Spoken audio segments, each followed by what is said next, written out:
Imagine, on a horizon of dust and sun, a city walled like a jewel set in a vast plain, Babylon. Its towers burned gold in the afternoon light. Its gates were songs of cedar and bronze. Its engineers had carved watercourses that glittered like veins through the dry land. And into that spectacle, into the very heart of the empire that had toppled his homeland, came a boy from Judah, bound in chains of exile, carrying nothing but the memory of a ruined temple and the names of his fathers.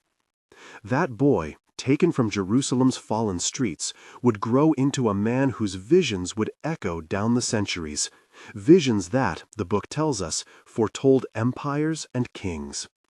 The story begins with the collapse most nations dread, the fall of a city that had been more than stones and ritual. When the Babylonian cavalry thundered into Judah, when smoke veiled the temple courts, and the king and many of the skilled and noble were dragged into exile, a new chapter in Israel's history opened. It was not merely a political catastrophe, it was an existential upheaval. The covenant people found themselves in the marketplace of a foreign god, under a foreign law, inside a system that measured worth by power and prestige. From among the best and brightest of Judah's youth, Babylon's policy reached into the palace and selected a group to be reformed, educated, rebranded, trained to serve in the king's court. Daniel was among them.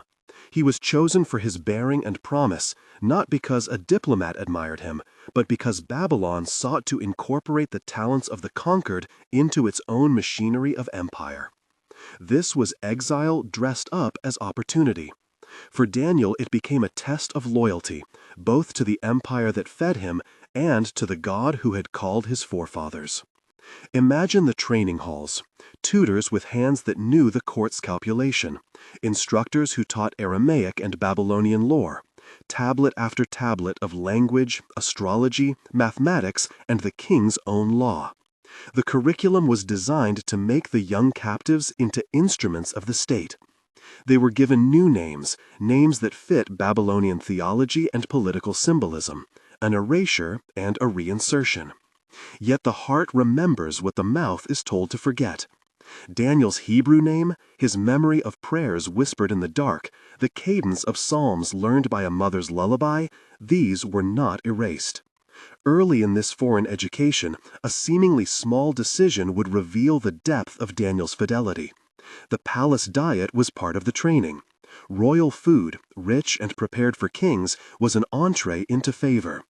To refuse it was to risk awkward questions, to mark oneself as different in a culture that prized assimilation. But the food itself carried more than calories.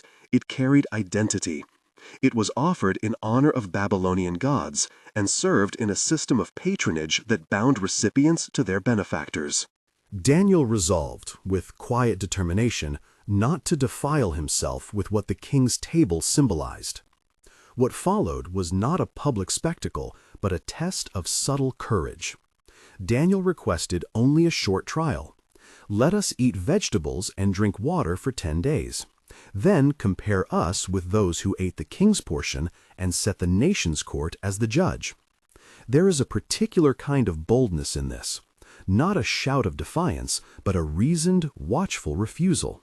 An insistence that faithfulness could be lived in the small choices as much as on the battlefield. The steward, fearing the king's displeasure, bristled at the idea. He feared for his wages and for favor. Yet the steward agreed, and the experiment began. 10 days passed. The boy who had been a captive, the young men reared in the shadow of Nebuchadnezzar's palace, returned to the steward healthier and better in appearance than the others who had feasted at the king's table. In that quiet result, the court recognized what the king's cooks could not make, favor that sprang from a life aligned with its God. Daniel and his friends, Hananiah, Mishael, and Azariah, names that would later be more familiar under counternames, were found to have keen minds, quick to learn, and wise in counsel. The sovereign of all things, the narrative insists, had given them knowledge and understanding, and even ability in letters and sciences. This gift would be the hinge on which their lives turned. Not a formula for success, but a sign that God can grant wisdom inside the halls of power. Notice how this first episode already introduces two themes that will thread through the rest of the story: divine sovereignty that operates behind imperial systems, and faithfulness under pressure that becomes a witness. Daniel's integrity did not only secure his health, it began to shape a strange kind of leverage. In a court where gods of gold and stone received the daily homage of monarchs, the God of Israel began to be known through the conduct and competence of a captive. That knowledge would not immediately make Daniel popular among colleagues, nor endear him to jealous officials. It would, however, establish a pattern. God reveals mysteries to those who remain faithful even when they are vulnerable. Not long after this quiet demonstration of faithfulness, an event unfolded that would test not only Daniel's courage, but his gift. The king dreamed. Nebuchadnezzar, whose royal imagery had already been the stuff of buildings and proclamations, was shaken by a vision in the dark. The account tells us the dream haunted the king. He summoned his magicians, enchanters, astrologers, and sorcerers, those whose whole craft was the art of rendering the heavens into counsel. They admitted they could interpret a dream if the dream were spoken to them. But if a man would not tell his dream, there was no way to unveil it. The king's anger rose. The pride of Babylon solved many problems with a sword, but not this one. In a fury, Nebuchadnezzar made a draconian decree. All the wise men of Babylon should be put to death, the city to be purged of those who could not satisfy his command. A crisis of knowledge became a crisis of life and death. This is the moment when revelation and oppression collided. The empire was shaken not by foreign arms, but by a king's insecurity. The wise men of Babylon, who had read the stars and claimed authority over the mysterious, could not read the mind of a monarch whose sleep had been invaded. The panic of the palace became a proving ground for the God of Israel. Rumors of the king's edict reached Daniel's ears, and the narrative gives us a portrait of a man more intent on prayer than on self-preservation. He could have concealed his gift or fled. Instead, he chose a course both bold and profoundly humble. Daniel did not stride into the throne room with a flourish. Instead, he set to work in a way that reveals the character of his gift. First, he sought his friends. With Hananiah, Mishael, and Azariah, he formed a small, faithful circle. Together, they turned to the one sovereign who knows dreams and reveals deep and hidden things. Their first response to the king's bluff was not political maneuvering, but intercession. They asked for mercy from the God of heaven that the secret might be revealed. The account communicates a theology here, one that links prophetic insight to prayer and divine revelation to communal dependence. The God who reveals is sought by those who know their own limits.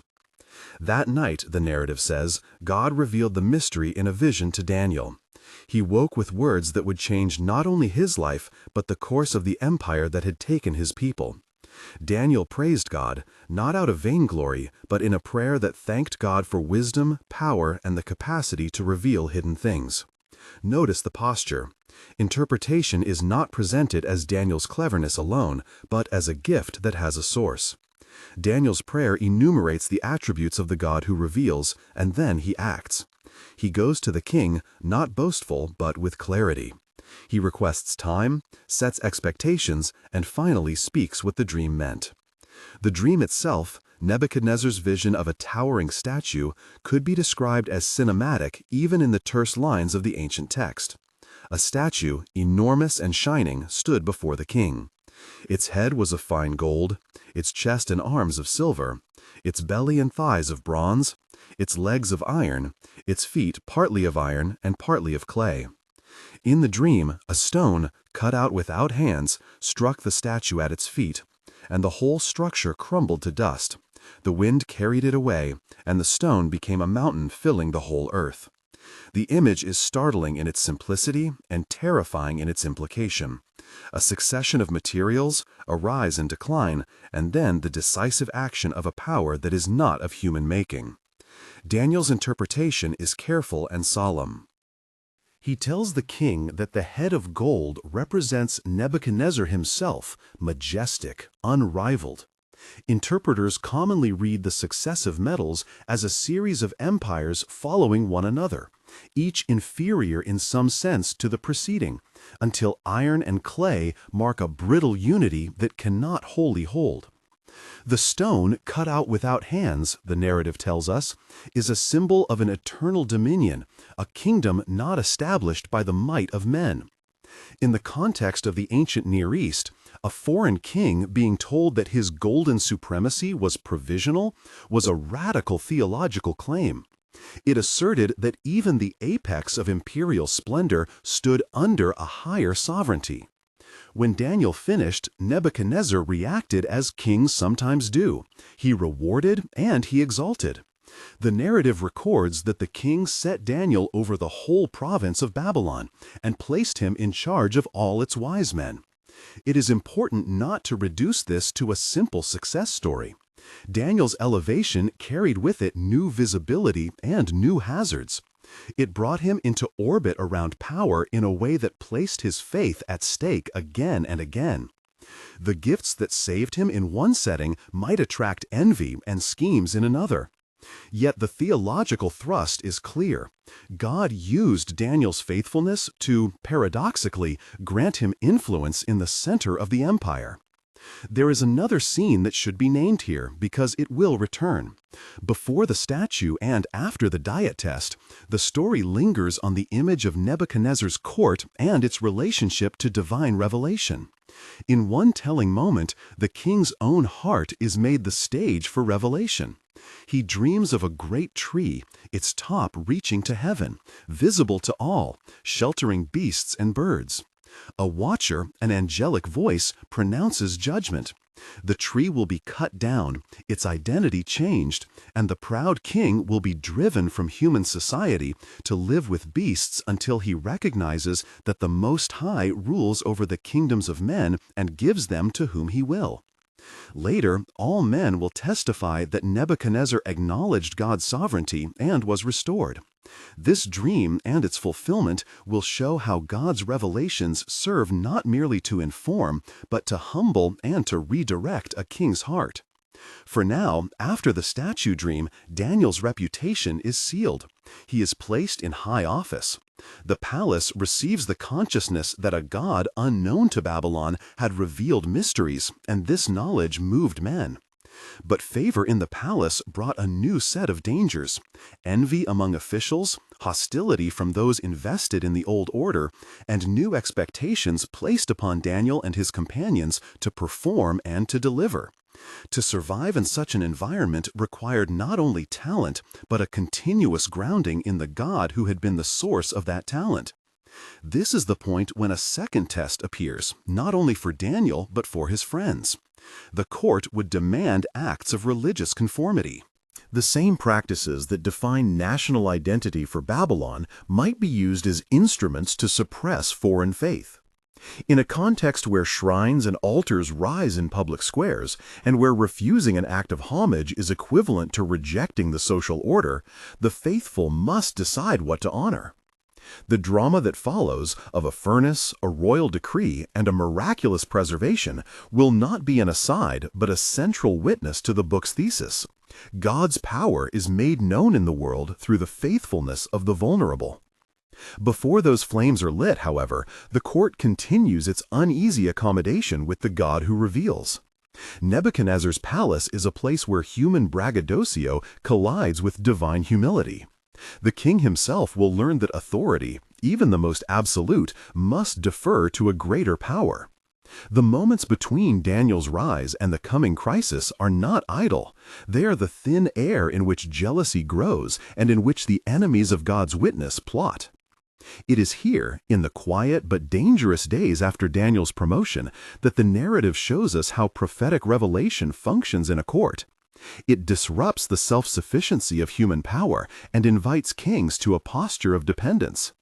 Daniel's role becomes paradoxical. He is at once an instrument of the empire and a messenger whose allegiance is to another throne. His visions and interpretations are not political pamphlets. They are theological claims that reframe history. To the proud, they sound like accusations. To the humbled, they sound like rescue.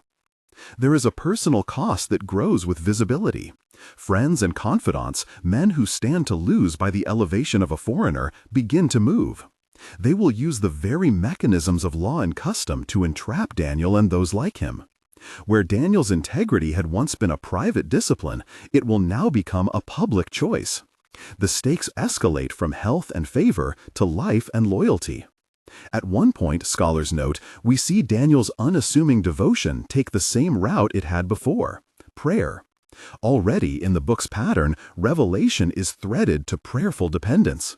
When enemies conspire to force compliance with an imperial decree that forbids worship to any god but the king, it is prayer that becomes an act of civil disobedience. Daniel's posture, kneeling by a window, turning his face toward Jerusalem in an act of remembrance and worship, will be understood by some as simple piety. To others, it will look like treason. In the coming scene that tests this posture, the contrast between laws made by men and allegiance rooted in God will be made bare. The palace will set the trap, the faith will determine the outcome. Before those events come to pass, take a moment to see the pattern the narrative has sketched so far. A young captive refuses assimilation, is found faithful and wise, is raised to influence by divine gift, and stands at the threshold of higher trials. Dreams and visions have been the thread. The king's dreams exposed human limitations. Daniel's prayers unlocked divine explanations. The tension builds because revelation always implies a response. It demands either humility or a harder heart. If this story is landing in your spirit in a new way, consider subscribing and joining a deeper study. We'll explore the imagery and meaning in a fuller guide. For now, the court's wheels grind on. Officials resent the gentle fame of a captive-made counselor. A new decree, leveraged by jealous rivals, will test not only Daniel's faith, but the character of a king who has already known humiliation and restoration. The scene is set for a spectacle that will mark the annals of both a small people and a great empire. Nebuchadnezzar's successors would later rage and feast, and a palace would hold a night whose echoes will be felt through ages. But before that, in the private corridors of power, men sharpened their ambitions into instruments of fate. Plots brewed in rooms where courtiers learned the texture of rumor and the efficacy of law. They cooked up a plan perfectly legal in its form and lethal in its consequence. A decree would be devised that bound the king, not the king's heart, to the legal structure. The trap would be cast in plain sight and clothed in the authority of royal seal. Daniel's faithful prayer life, his transparent pattern of devotion, had become the pretext. His windows looked toward Jerusalem. His doors opened to the same rituals his people had practiced for centuries. But the law these officials would craft did not target private conscience nominally. It aimed instead at public expression. The men who crafted it hoped that when the ruler's figurehead demanded it, the law would make Daniel's practice treason, not merely in public opinion, but in legal consequence. And yet, in that tension between human law and divine allegiance, another theme pulses. God's sovereignty is not overthrown by human plots. The text will not, later, present Daniel's rescue as magical theater without cost. It will show suffering, trial, the risk of death. It will show a king moved to astonishment, compelled to recognize the living God. But to reach that astonishment requires a crucible. In the hush before that crucible, Daniel continues his pattern: prayer, fidelity, and a refusal to mask his identity. His faith is not a private hobby, it is a public witness. The palace, with its gold and its gods, must decide whether to tolerate that witness or to erase it through law. The choice will reveal the true measure of power, whether a king governs by conscience, by counsel, or by the momentum of institutions that outlive any single person. Even as these political calculations play out, there is another current running beneath the surface. The book begins to widen its vision. The dreams that once belonged only to kings now belong to Israel's prophet. Daniel's later visions will not be comfortable or straightforward. They will use symbols, beasts, horns, and strange numbers to map the sweep of history. Here, in these early chapters, the narrative prepares the reader. Visions in Daniel are not mere prophecy in the technical sense. They are a way of perceiving the sovereign pattern of God's action through dramatic imagery. They function to both warn and comfort, to humble and to reassure. The evening of the decree arrives. The seal goes down. The law, unthinkable in its cruelty, but eloquent in its legal genius, will say that whoever prays to any god or man other than the king for 30 days shall be cast into a den of lions. The king signs it, because at this moment he is more ruler than man, bound by the written word to the sanctions it imposes. At the center of this legal snare stands Daniel, visible, consistent, and undefended by any human power that can rival a king's seal. And so Daniel goes to his room as he always had, opens his windows facing Jerusalem, and kneels to pray 3 times a day, giving thanks to God just as he had done before. It is a moment of beautiful, dangerous ordinariness. A man who prays as his habit, whose rhythm of life is a witness in a world that would prefer silence. The conspirators see, and they use that sight to file their complaint with the king. Their motive is not piety, but preservation of their own standing. They declare that Daniel has broken the law. The king, constrained by his own decree, is forced into anguish. He loves Daniel, he values him, but the law, once signed, cannot be revoked.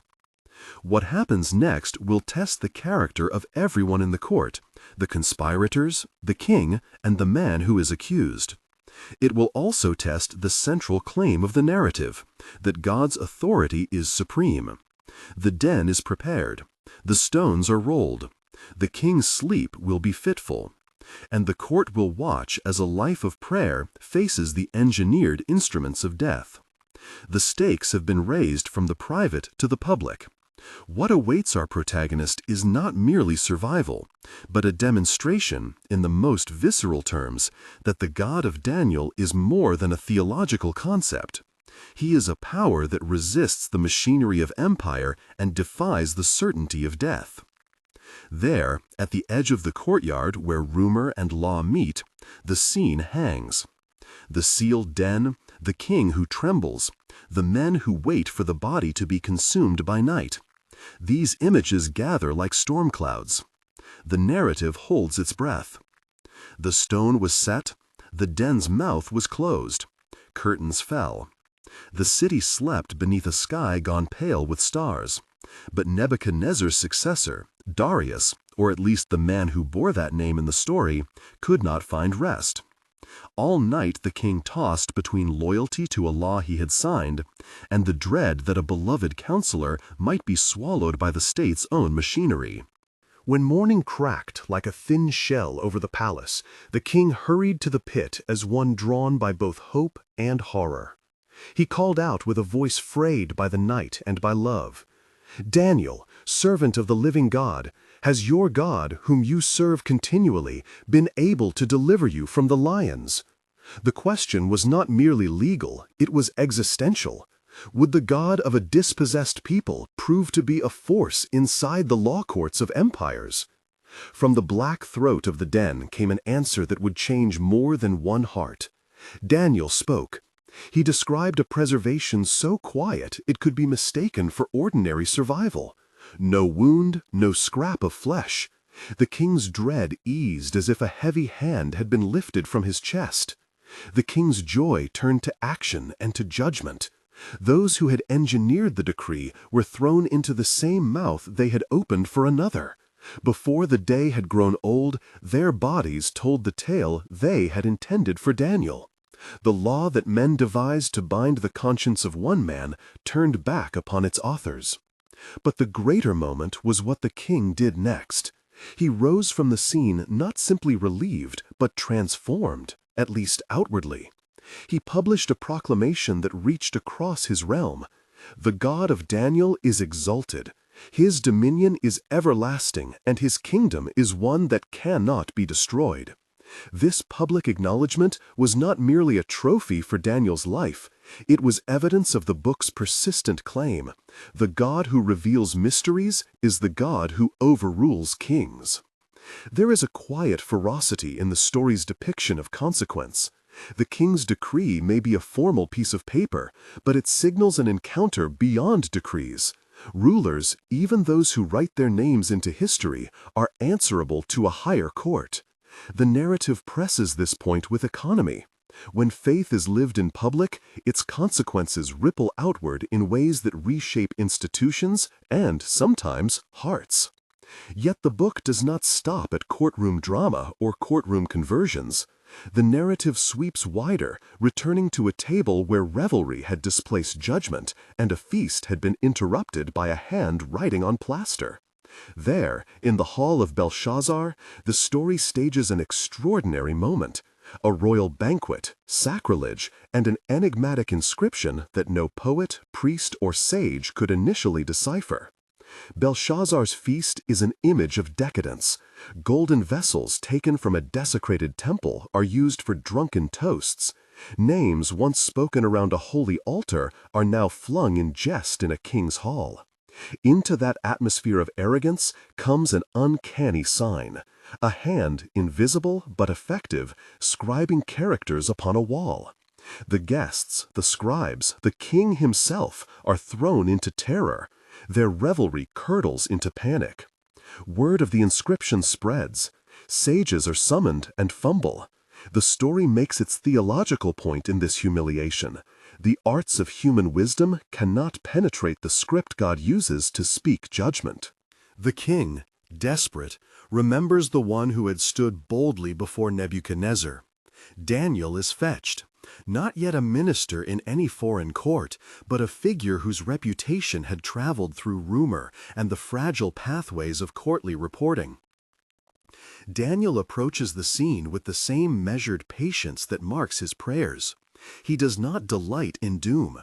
He diagnoses the moral reality, calling the king to sober self-examination. Then, in language that the text condenses into terse clarity, Daniel interprets the words: Mene, mene, tekel, upharsin. He reads them as a divine accounting: the kingdom numbered and finished, the king weighed and found wanting, the realm divided and handed over. The interpretation is both precise and chilling in its implications. That very night, the narrative tells us the decree was fulfilled. Babylon fell not through a pitched field battle, but through cunning and the turning of rivers. The improbable entered history as the near-instant execution of a pronouncement. The empire's great walls did not save it from providential judgment. The text offers this as more than a historical footnote. Prophetic words can have immediate political consequences, and the hand that writes on a hall becomes the hand that alters the map. Scholars and students will argue about the precise identities of every actor, the dating of reigns, the mechanics of conquest. The story itself remains firm on the theological point. God's control extends into the very architecture of empires. He is not a distant witness to the maneuverings of kings. He is the unseen actor whose word destabilizes the proud. The scene at Belshazzar's feast functions as an exemplar. Wine, stolen temples, and inflated self-regard are no shield against the judgment that discernment can read in a single line. If those events illustrate God's sovereignty over the fall of kingdoms, the later chapters of the book take us from singular instances into a panoramic vision. Daniel's prophetic gifts expand from courtly interpretations to apocalyptic panoramas. Where earlier dreams revealed the fate of one man or one city, now visions move like a camera pulling back over centuries. Beasts rise from the sea, horns multiply and break, celestial courts convene. The imagery is not meant to satisfy a curiosity for exotic symbolism. It is meant to disclose a theological drama in which earthly power is provisional and the divine realm is decisive. Consider Daniel's vision of beasts. He sees 4 creatures emerging out of a turbulent sea, each creature strange, composite, and terrifying. The first is like a lion but with wings, the second like a bear, the third like a leopard with 4 wings and 4 heads. The fourth is dreadful, different from the others, having iron teeth and 10 horns. Interpreters commonly read these beasts as symbolic representations of successive empires or modes of imperial power, each with its character and each succeeding the previous. But notice the narrative shape more than the map. These are not mere historical lists. They are theological tableaus showing how empires behave: cunning, brutish, swift, and ultimately savage. The sea from which they rise is often read as a symbol of chaos, the forces of disorder that give rise to violent human institutions. The beasts are embodiments of patterns of domination, not simply announcements of dates on a calendar. The vision does not end with their assault. It moves into a courtroom scene of cosmic proportions. The Ancient of Days takes his seat. Thrones are set. Books are opened. Judgment is pronounced with sovereign authority. Then, in a turn that has stirred theological reflection for millennia, one like a Son of Man approaches and is given dominion, glory, and a kingdom that will not be destroyed. The phrase Son of Man, in its Hebraic resonance, evokes both humanity's dignity and a figure associated in other texts with messianic hope. Readers across traditions have seized upon these images in different ways. Some see the Son of Man as a messianic anticipation, God's agent who embodies divine rule executed through righteousness. Others read the figure more corporately, as the faithful community vindicated at history's center. The text itself leaves room for these readings, while insisting that, whatever precise identification we make, the culmination is clear. Human empires rise and rage, but their destinies are set within a broader divine economy that ends in vindication for what is righteous and permanent. Daniel's later visions continue the theme with the image of a ram and a goat. Here, the imagery is more immediate and specific. A ram with 2 horns, powerful and charging. A goat from the west with a conspicuous horn that shatters the ram's horns and then grows great, until that horn breaks and gives rise to 4 lesser horns. A tiny little horn emerges, speaking boastfully and waging war against the holy ones. Interpreters have historically connected the ram and the goat to the Medes and Persians and to the Greek Empire under Alexander the Great, with the 4 horns pointing to the successor kingdoms after Alexander's death. The little horn has been read in various ways: some level of oppressive power against the faithful in the intertestamental period, others as an archetype of frenetic tyrannical power in any age. Important here is not technical concordance, but theological direction. The visions force readers to see patterns. Empires are built and broken. Charismatic leaders appear who promise unassailable strength, but who eventually fragment. Moreover, the little horn motif introduces another element.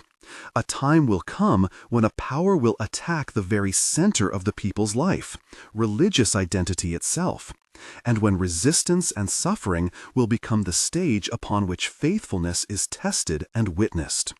Daniel's prophetic schema deepens with the announcement of 70 weeks, a phrase that has provoked some of the fiercest and most careful reflection in biblical studies. The text sketches an outline, periods set aside for a people to be restored, for transgression to be finished, for atonement to be made, and for an anointed one to be cut off. Readers millennia later disagree about the precise arithmetic and reference of these weeks, whether they point to literal sets of years, to symbolic epochs, or to events centered in the life and work of an expected deliverer. Rather than flatten these debates into a single claim, the narrative invites a more modest posture, understanding the 70 weeks as a promise that time itself is measured by God's purposes. Whether one reads it as a roadmap to specific events or as a theological structuring of history, the point stands. God lays down intervals in which restoration and judgment unfold, and within those intervals, human actors find both danger and hope. The vision's function is pastoral as much as predictive. It aims to comfort a community in exile by asserting that history runs according to divine timing, even when human life feels random and tragic. Those who study prophetic literature will rightly point to textual complexities, interpolations, symbolic densities, and a range of historical answers. The caution is necessary because the temptation to read modern histories directly into ancient symbols can convert the Bible into a political playbook rather than a theological manifesto. The narrative in Daniel encourages fidelity to a middle path. Honor the text as prophecy that can be read for its historical bearings, but resist the urge to make definitive claims about minutiae where the text itself remains layered and elusive. Beyond these large visions, the book moves into a conversation with angelic interpreters. In the final sequence, an angel explains scenes of conflict between rulers, spiritual principalities opposing the faithful, and times of distress followed by vindication. Here, the narrative draws our attention to a cosmic duality. Human politics carries on, but it is not the only economy at work. There are spiritual forces in tension, and God's strategy involves both revelation and endurance. The narrative does not give an easy timetable. It offers assurance that the end of the story is not decided by tyrants, but by the one who has the authority to assign and to remove rulers. A careful reader will detect a pattern throughout these visions. They consistently redirect fidelity. They do not offer an opium of certainty that will make believers immune to suffering. Rather, they provide a framework that allows suffering to be intelligible, as a context in which God's sovereignty is revealed and His faithful are refined. The visions enable believers to say, even if nations fall and boastful rulers rise, my ultimate hope is anchored in the kingdom that will outlast them all. That theological center, God's sovereignty over empires and kings, frames every dramatic incident in Daniel. The book's public miracles, the furnace unconsumed, the hand on the wall, the rescue from the den, are not presented as formulae for physical safety for every righteous person. They are testimonials, visible signs that the invisible God breaks into human history. They are testimonials meant to humble the proud and to embolden the vulnerable. What does such a testimony mean for those who live in a world of shifting political tectonics and institutional anxieties? First, it insists that faith is not a private commodity. Daniel's life demonstrates that private devotion has public consequences. When a person prays openly and refuses to compromise conscience, the act becomes a political statement, not by aggressive ambition, but by the simple stubbornness of piety. Second, the narrative teaches that wisdom can be a subversive form of power. Daniel and his friends did not seize the throne by force. They exercised competence under constraint and thereby bore witness that another kind of authority existed, one grounded in truth and righteousness. The book also models a posture toward power that resists both capitulation and triumphalism. Daniel does not appear as a revolutionary shouting down the court, nor is he a sycophant. He occupies a middle way. He navigates the palace with prudence, he seeks to persuade rather than to coerce, and when forced to suffer, he does so without bitterness that would negate his witness. His life suggests that fidelity under empire looks different from the world's categories of success. It often involves quiet steadfastness, courageous speech when required, and a willingness to accept cost without cynicism. Those who find themselves in institutions, the workplace, public office, or civic life, can press this story into a practical ethic. Integrity in small matters can become the hinge of larger influence. Prayer is not a mere private discipline. It is an act that sustains courage for public witness. And when confronted by laws or policies that demand idolatrous allegiance, whether that idolatry be literal or figurative, the narrative of Daniel encourages refuse rooted in conscience, expressed with humility and, when necessary, with boldness. But the story's pastoral thrust is not to encourage reckless confrontation for its own sake. Daniel's example shows prudence. He sought the welfare of those around him. He used skill in speech, and he appealed to the better angels of rulers. Where resistance was compelled, it was steady and sacrificial, not led by zealotry. The aim was conversion and witness, not scandal. As the narrative concludes, it tightens its circle around its central claim. The visions that Daniel received were not fantasy. They were instruments of revelation, calibrated to reveal God's hand in history. They foretold emperors and their ends, not as amusement, but as admonition. They declared that human glory is temporary and that the kingdom of the heavens is the decisive reality. The imagery of a stone not cut by human hands, of thrones being set in heaven, of beasts being judged, these all converge on a single theological node. God governs historical outcomes. The legacy of Daniel is not confined to antiquarian interest. For later prophetic literature, for Jewish and Christian hope, and for any community seeking to be faithful under pressure, the book remains a resource. It offers a vision of endurance that does not deny pain, but locates it within a drama of redemption. It provides a vocabulary for speaking of rulers and powers without surrendering the moral authority of God. And it furnishes an ethic for believers: remain faithful, pray persistently, refuse blind assimilation, and trust that history will be brought to its rightful end by one who cares for righteousness. We are left, therefore, with a closing image that returns us to the title. The mysterious visions that foretold empires and kings were not curiosities of an ancient mind. They are the book's central instrument for showing that divine sovereignty extends into the public square. These visions foretell more than the rise and fall of nations. They forecast the character of God's engagement with history, sovereign, patient, and oriented toward restoration. If you take one thing from Daniel, let it be this: prophetic visions are not primarily for predicting stock markets or mapping political alliances. They are tools for shaping character and hope. They teach a people how to live in exile without losing their identity. They teach citizens how to hold power lightly. They teach rulers that godliness, humility, and justice are the only foundations that endure. As the video draws to a close, consider opening your own Bible at the book that bears Daniel's name. Read slowly the dreams and the visions. Let the images sink rather than rush you.